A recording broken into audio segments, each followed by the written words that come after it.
So, hi guys!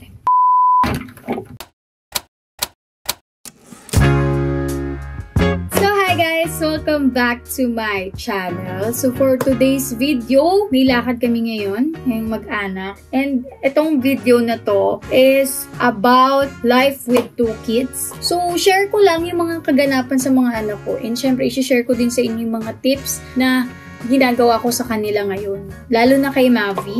Kasi si Mavi is toddler na. Kailangan niya nang correct yung mga ginagawa niya. So, kailangan niya nang magkaroon ng routine. Wow! Hello! Good morning!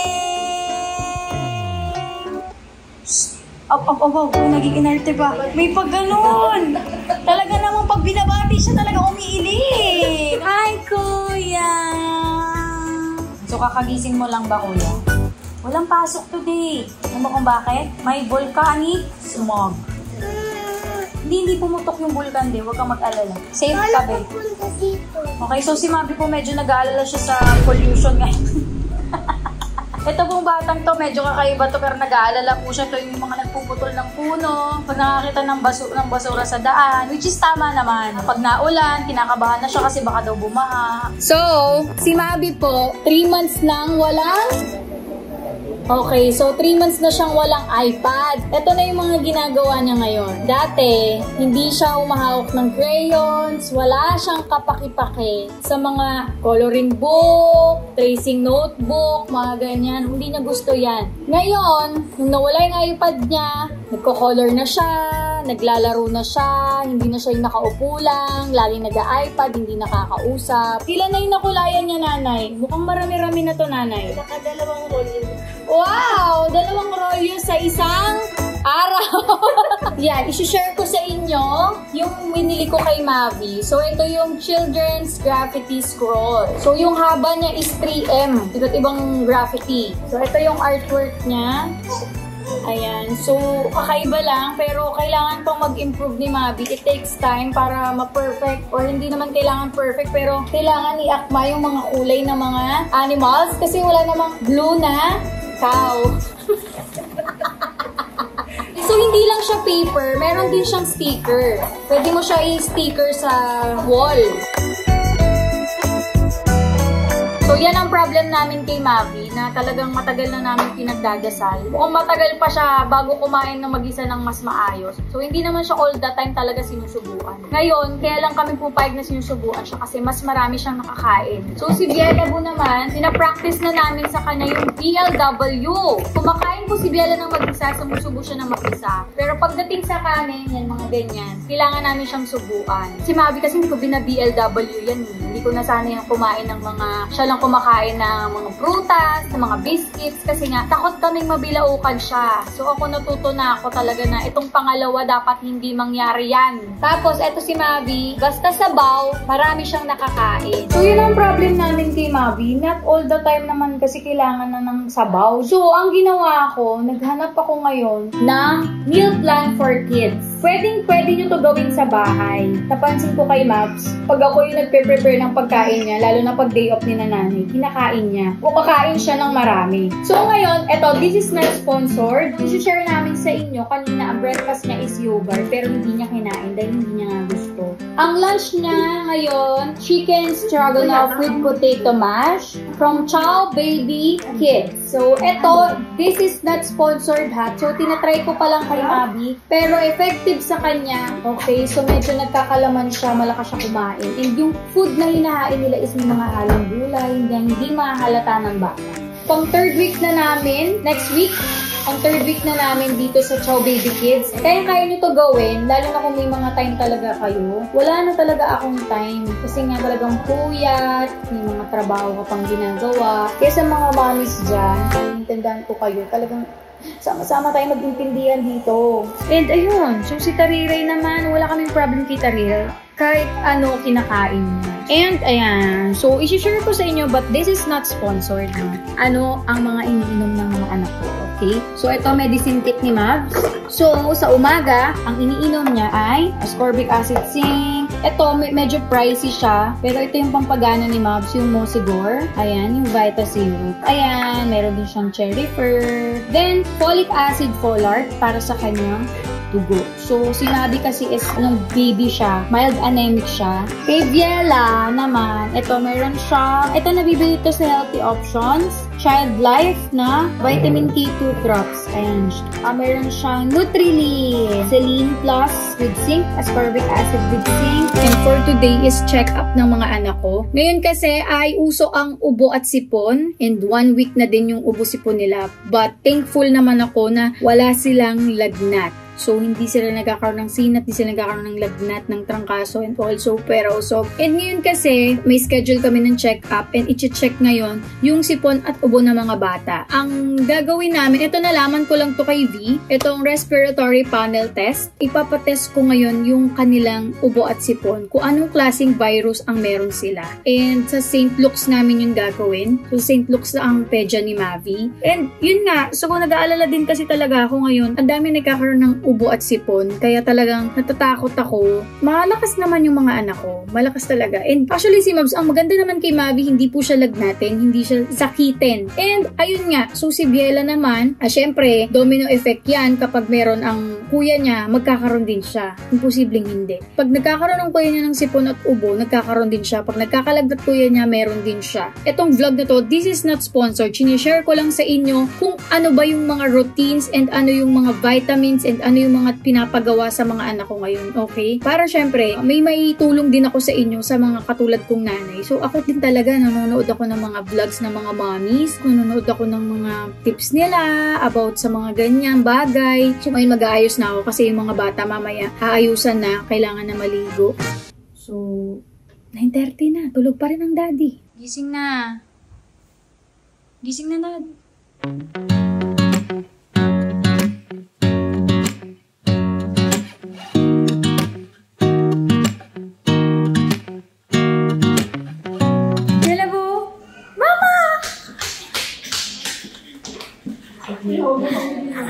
Ikaw muna, kuya. Ayoko injection. Kuya po muna. Hindi. Ayoko injection. Wala injection.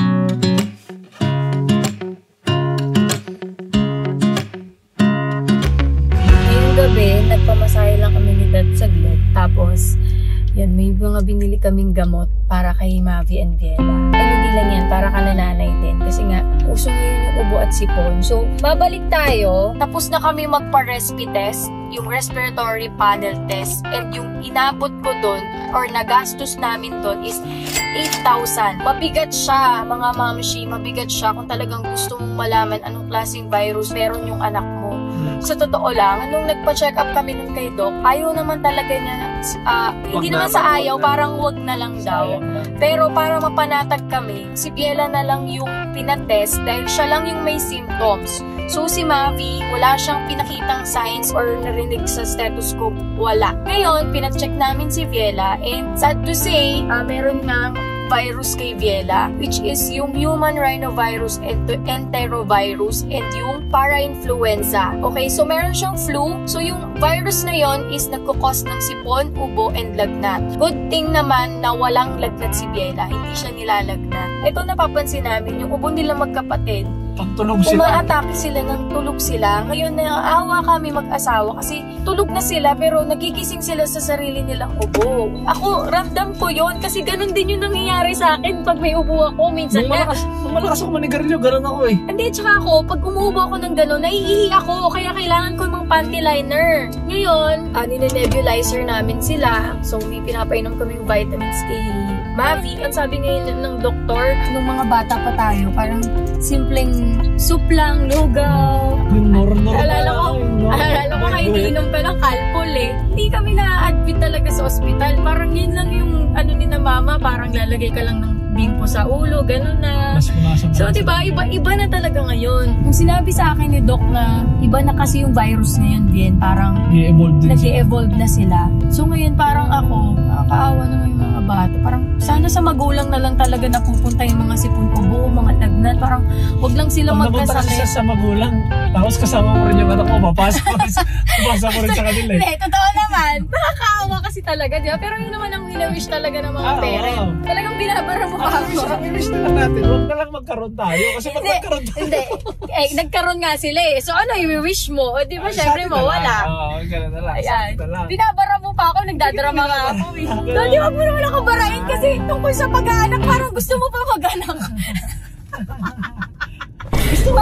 Gusto mo bira lang ng bira. Parang hindi ka na nag-iisip kung anong mga health. Kasi talagang nakakaawa talaga. Once talaga ako, pag nasamahan ako ng isang, or may kasama akong isang magulang na parang parang nag-aalala talaga. Talagang ako din na, sige na nga, magpapacheck kami, ganyan-ganyan. Nung lumabas yung resulta, sinabihan naman agad ako ni Doc na, don't worry. Hindi naman kailangan i-admit. Hindi naman yan kailangan i-admit.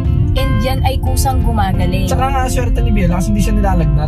So ngayon, hindi ko pinapapasok si Mavi ng school kasi nga, baka mahawa yung mga classmates niya. Payo ko lang sa mga magulang, kung alam nyo may sipon ubo anak nyo, please lang, ingatan nyo na huwag din makahawa. Sinabi yan sa akin ni Doc, si Kuya Mavi, siya yung lumalabas ng bahay. Siya yung nakikihalubilo sa ibang kids. Ayun, so si Mavi, pwedeng siya yung nakakakuha ng virus na papasa sa kanya and then mauuwi niya sa kapatid niya. So, ang nangyayari talaga sa kanilang dalawang magkapatid, kung sino unang magkalagnat, domino effect yan, magkakaroon din yung kapatid niya. Yun lang, that's all. So, shinare ko lang sa inyo yung nangyayari ngayon sa paligid natin. Talagang malala na ang mga virus and affected talaga ang mga bata, ang mga anak natin sa mga nangyayaring palalang sakit. O, diba? Paano ko bababa? Hindi ka magkakasya. Eh, di sana naglakad na lang tayo. Sinabayan kita maglakad. Hindi dyan ko ngayon ma-park. O, yun lang. Yun lang naman. Shinare ko lang sa inyo. Mag-aaway pa kami. Ang pogi naman ang pogi namin. Parang may magkakating nga. Lakas makalamesa ng uniform. So, may pasok ang kuya. So, ang schedule niya is Monday to Friday, 11:30 to 1 p.m. Ang routine namin dito, every time na may pasok si Mams, si Dada ang naghahatid sa kanya sa school. Minsan sumasama ako. Pero ngayon hindi kaya dahil pagod na pagod yung katawan ko. Sige, sumama ka. So, sumama kami ni Biel. Sama kami. Pero dapat, behave ka sa school. Diba? Gusto mo na mag-Sunday? Pag Sunday kasi, lalabas kami. Tapos, mamaya, susunduin na lang siya ng 1:30. Behave ka ba doon? May mga friends ka na ba sa school? So, ito naman si Tariray. Hindi ko maintindihan kung anong gusto niya. Ay, may binili ako kay Biela. Papakita natin kay Dada. Dahil nag-start na siyang mag-walk, pero hindi pa niya kaya mag-isa. So, ngayon, ipapatry natin kay Biela Boo.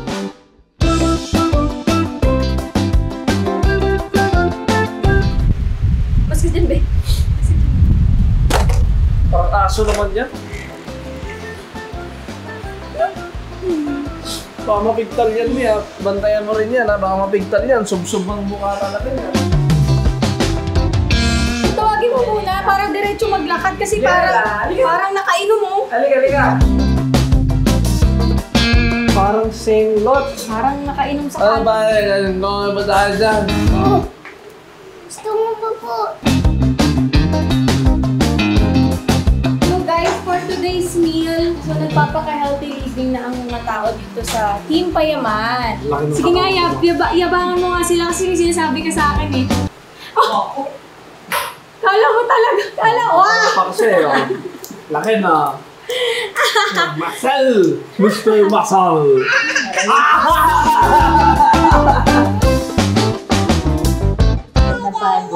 Hi guys! Susundo kami kay Kuya. Alis muna kami, nanay. Bye! Hi! Hi! Align. Ganun. Align.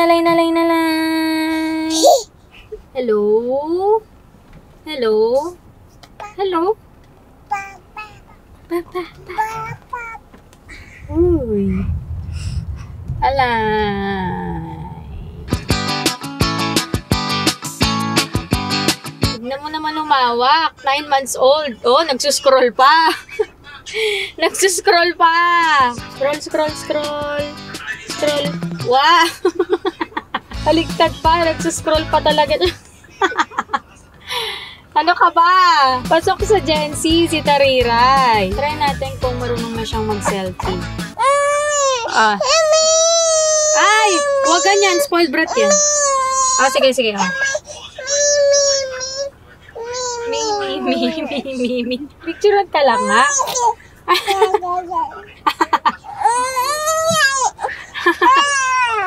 Ay! No! Hi, guys! Welcome back to my channel! So, for today's video, yun daw yung camera.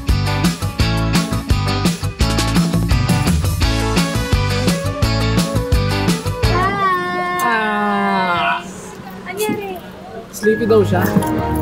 Papa. What happened? Sleepy ka? Remove na yung bag mo. Kuya. How's your school? Anong ginawa niya sa school? Ano sa school? Kumain ako ng audio. Kumain ka or? Ano ba nangyari? Ano ginawa niyo today? Ano activity niyo sa school? Kain. Tapos, Maglaro-laro. ano activity niyo na sa school? Wala. Anong ginawa niyo sa math? Number rods? Tsaka...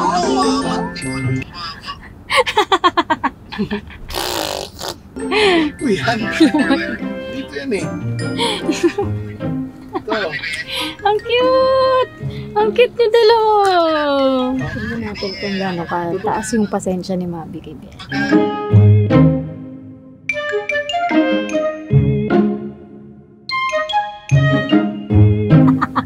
Ano lasa? Hindi abot yung Boss King eh.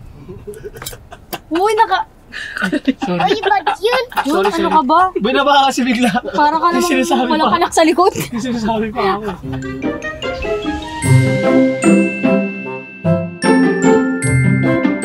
Uy, nalambing ka ng kapatid mo. Hindi ko na kaya.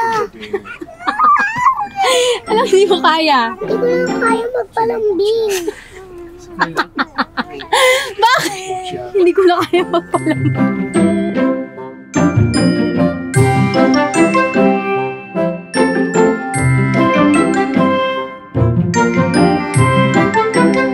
So guys, dahil 9 months na si Biela, ito ang kanyang crochet. Orange siya for today. Wow! Wow! Ang ganda! So pretty!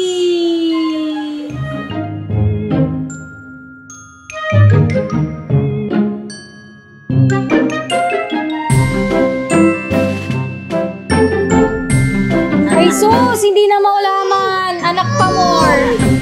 Ano umiyak? Lalakad tayo! Magbabike tayo! So guys, si Mabi, wala na po ang kanyang training wheels. So marunong na siyang magbike! Pakita mo kay Kuya Josh, marunong ka na magbike.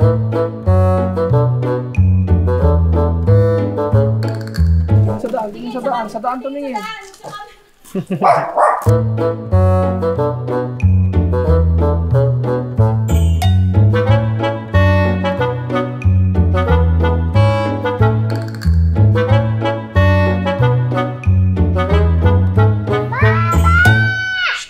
Naglakad. Nakuti na lang, nag-gym na si Mami. Basic na lang yung buhat sa'yo. Practice para sa Japan. Wow, yung bike mo walang sakay. O sige, sakay ka na. Oh, sakay ka na. Okay. Dapat din niya ako nakikita. Sige.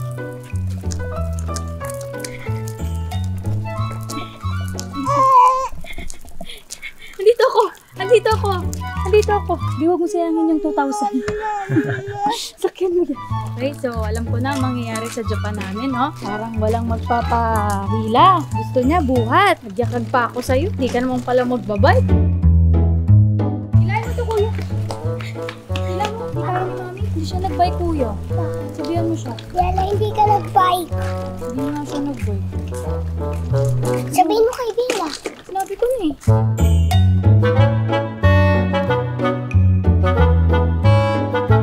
Back to the house. Yun na yun. Wow, ang galing ni Kuya. Anong gamit niyang bike dati? Ba't siya natuto ng ganyan? Strider. Ayun. So, sa Strider siya nag-start. 2 years old siya nag-start mag-Strider. Tapos, this year lang namin siya binila ng training wheels. So, tinanggal na agad ng daddy. Ikaw, ilang taon ka natuto mag-bike? 11. 11 na ako natuto mag-bike. Ako din. Mga 10. Tapos ang trinay ko pa yung mountain bike. Yun pa yung una kong try. Tapos madami akong mga sugat-sugat dito bago ko matuto mag-bike. Swerte nga niya eh. Hindi siya natuto ng yung nadapa-dapa muna. Ay ako! Hindi siya nag-bike. Nagpabuhat siya. Saan ka nakakita? Buhat mo tas sinihila mo yung bike? Ba't naman ganon, girl? So, yun lang, guys. Bye-bye. Bye-bye. Bye-bye. Wala ka. Lala, yun na yun.